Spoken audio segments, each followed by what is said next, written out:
So the other morning I went to take my Adderall. Yeah, you've all seen the typos on Twitter.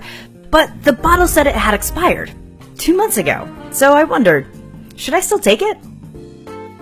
So we're a YouTube channel. We definitely can't recommend that anyone use medicine past its expiration date. But what we can do is give you some information. Like what expiration dates mean, how researchers figure them out, and how potentially dangerous, or maybe not, expired pills can be. In theory, and let me reiterate that in theory part, expired medications could turn into something toxic, turn into something useless, or work exactly as expected. Luckily, expired medications turning toxic doesn't seem to happen all that often, or at all, really. So again, expired drugs usually aren't toxic. They just might not have enough of the original drug left in them to, well, do anything. So the question scientists ask is, how long does it actually take the drug to become useless? Chemical reactions are basically the reshuffling of chemical bonds. Drug molecules are usually fairly big and complex, so there's a lot of bonds there that can react with things in their environment, changing them into different molecules that aren't in the drug you think you're taking. But how fast and how much this happens really depends on a lot of things. Things like heat and moisture and light are all things that can encourage those chemical reactions. And the exact chemistry of the drug molecule can make it degrade faster or slower.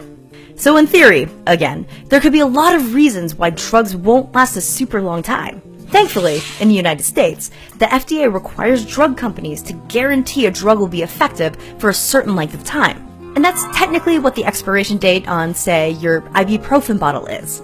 Chemists don't pull these expiration dates out of their beakers. What actually happens is the drug companies have the drug sit around for a certain amount of time, in both cool and dry conditions and warmer and more humid conditions. They run tests to see if the pill or liquid or whatever has the same amount of the drug in it that was there when they started. And usually there is, with a few exceptions of course, like aspirin. Aspirin actually goes bad. Drug expiration testing can get really labor-intensive if you do it for 5 or 10 years or longer, meaning it's almost never practical to find the real expiration date for drugs. Except sometimes, we really want to know. For example, did you know the government stockpiles drugs in case of epidemics or other huge medical disasters? Neat, right? And it would be real neat if they didn't have to throw away all those potentially life-saving medications just because of a somewhat arbitrary expiration date.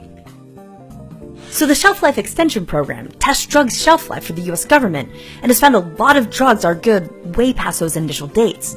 A lot of doctors and other professionals would like to use this kind of data to get the FDA to extend expiration dates of the drugs we take outside of those government stockpiles. So should I take my 2-month expired Adderall? I've kept it in a cool dark place, it's a pill and it's not a liquid, and 2 months past the expiration date isn't all that long. Well, we can't tell you to take or not take that drug. But what we can tell you is that most pills will stay potent and reasonably safe longer than some poor chemist was paid to sit around and slowly watch them not expire. Except aspirin. Pull it together, aspirin. But hey, if you're ever in doubt, call your doctor. Thanks for watching.